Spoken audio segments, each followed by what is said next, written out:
Okay, so hopefully this is going to be our fifth video of the collection game series. The earlier video that we recorded 2 days ago did not record and did not show up on YouTube like it is now. So what you see up on the screen here are steps 5, 6, and 7. Actually, specifically 5 and 6. We did this on the missing video. I'm not going to repeat it because it was only 2 steps. But what you were expected to do is go back to the layout and right-click on your particles white, and you clone it. You then would double-click it to change in the art editor the color to 50-50-50 for RGB values. You would look on the left-hand side of the properties of the particle effect and change the rate to 150. And then you're going to change the name of that cloned object to particles black. You're then going to go back to the event sheet and you're going to add an event for the enemies, okay, which is the name of the family. So you're going to double click and say, double click the families as the event. And then when the enemies spawn another object, when they're destroyed, they're going to spawn another object. So enemies on destroyed is the event that triggers the action of enemies spawn another object, and then you select particles black. Okay? At that point, we're going to go back to layout now, and this is where we're going to start doing stuff in the video. And we're going to lower particle black speed to 100 and bring the rate down to 50. Okay? So I'm going to do that right now. We're going to jump over. And so just so you can see before we do that, the steps that I've just detailed, this is the enemies on created. The system waits 5 to 8 random seconds and then destroys them. This will auto-clear the enemies if they build up too frequently. Then when enemies get destroyed, right, they're just going to disappear. It's a pretty uneventful experience. So what we need to do is then create the particles after they are destroyed at the same location where they were a minute ago. So as they fade out, the particles come in, and it looks as if obviously the enemies become destroyed. So if I were to demonstrate this quickly, oops, my bad. You can see obviously the horizontal and vertically moving and rotating gray enemies, and then in 5 to 8 random seconds they will explode. So those 2 lines of code are not going to be shown in this video series purely because it was lost in translation. So these are the 2 things that I have not shown in the video how to do, but I had just spent a good amount of time talking about doing them. Obviously, if you're in class, ask me for help. So we're going to go back to the layout, okay? And what we need to do is we're going to lower particle black speed to 100. So we're going to click on particle black, and then we're going to go over here and we're going to look for a specific property that says speed. So there's a lot of them here, and it's really hard to find. It's here. So as we go down, here's speed right here. Okay, so we're going to change this to 100. And it says bring rate down to 50. So now we have to find rate. Here's 50. Let's just see what that looks like compared to the white ones. Okay, so that explodes. Let's wait for them to, they don't auto explode yet because we haven't programmed that in. Those will explode. But let's see what, okay.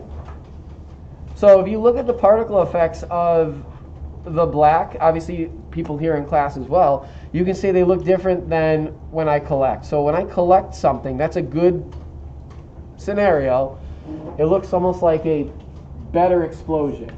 It's like a celebratory explosion. But when the enemies blow up, they kind of look like they just fall apart. And they almost kind of come into it themselves. Almost looks like gravity reverses. Interesting. All right, so anyway, you can play with particle effects on your own game and see if you come up with an interesting effect that you like better. But moving forward, let's go down back onto the event sheet, okay? And we are going to create some code that when the collectible has been sitting there for too long of a period of time, we also are going to take the collectible away. I know we mentioned that before I started the video. So, collectible on created. All right, so here's enemies on created. So it's going to be a very similar amount of similar operation here. So we're just going to go over to here and go collectible, and then on created. Okay, it's the same type of operation. When we create it, we need to keep track of time so that it's not sitting there for too long. So we're going to do a wait. So it's a system wait.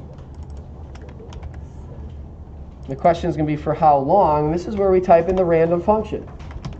Random between the range 4 and 7 seconds. It's a little different than the enemies. So after we wait 4 to 7 seconds, when the collectibles are created, we are then going to destroy them. Okay, so we'll just go to add action, collectible, destroy. I don't know if we're going to follow with particle effects because I think that's only when you collect them. So that the user knows if they've collected them or not. If they are not collected, they will not explode. So let's play this and see what happens. We should see the white ones in 4 to 7 seconds just disappear. And hopefully you're looking up on the screen and you're watching it and you can see the white ones that are just disappearing, but they're not exploding. The enemies, after 4 to 8 seconds, they will blow up. Now when I collect them, the white ones blow up. So now the user knows when they collect them easily. They also know when they disappear, it wasn't a collection. It was because they timed out. Okay? So at this point, we can obviously move on to the next step, such as adding scores and text. So here we are in the video. I didn't move and organize the events. They're fine where they are. We can spend a couple minutes organizing our code later. But what I want to do is add the score and the text. So on the event sheet, we're going to add another condition to the collectible on destroyed, and we add in is overlapping player. Okay, so this will obviously check to see. So we're going to jump over to the event sheet, and we'll take care of those things. Event sheet. Add another condition to collectible on destroyed. Here's collectible on created. So we have to find collectible on destroyed. And I don't see that. I see enemies on destroyed, enemies on created, collectibles on created. Here's collectible destroyed.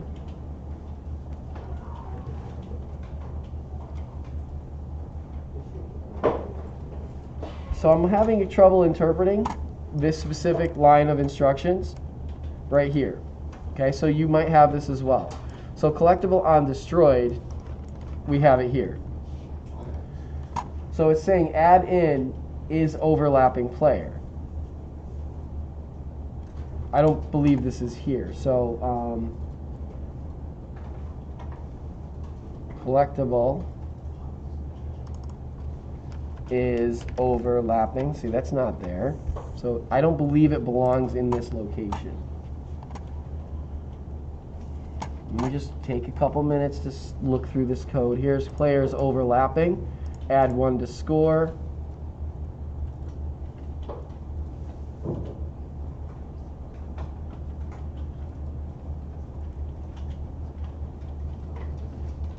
Is overlapping. Okay, I'm going to try it here. Collectible is over. Nope. Alright, so just take note of this if you're following now in class or if you're following on the video. This specific section, adding score and text, part 1 on the event, add another condition to the collectible on destroyed, is overlapping. I don't see where this fits in. I might later, but at this point, when the player overlaps the collectible, one goes up, the particle goes out, the thing gets destroyed. We have the base for score. We even have a score variable.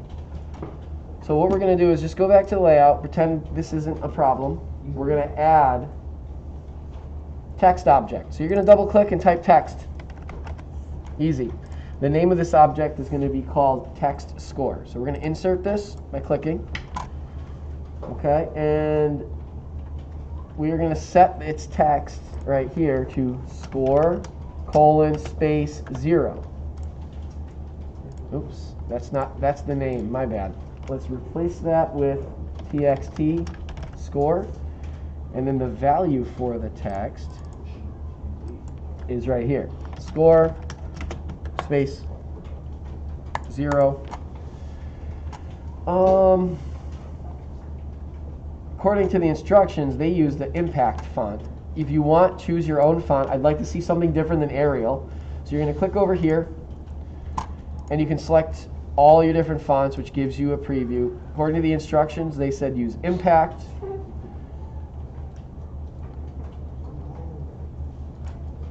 But like I said, you can choose any specific one that you want. Impact obviously is a lot more video game-esque.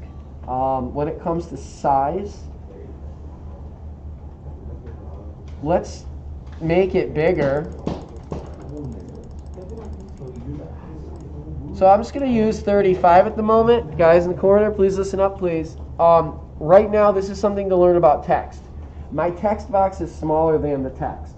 So as you can see, it's going to crop it. So all you have to do is drag this and make it bigger.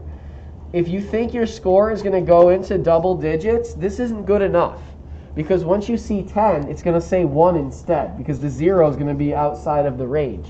So I don't think this score is going to get any bigger than 3 or 4 digits. So I'm going to leave this text box to be about this big.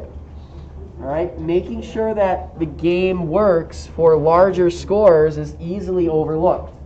Okay, so we have obviously score. It's set to 0. I want to just take a look at some of the others. Sets colors to off-white. Sets opacity to 80.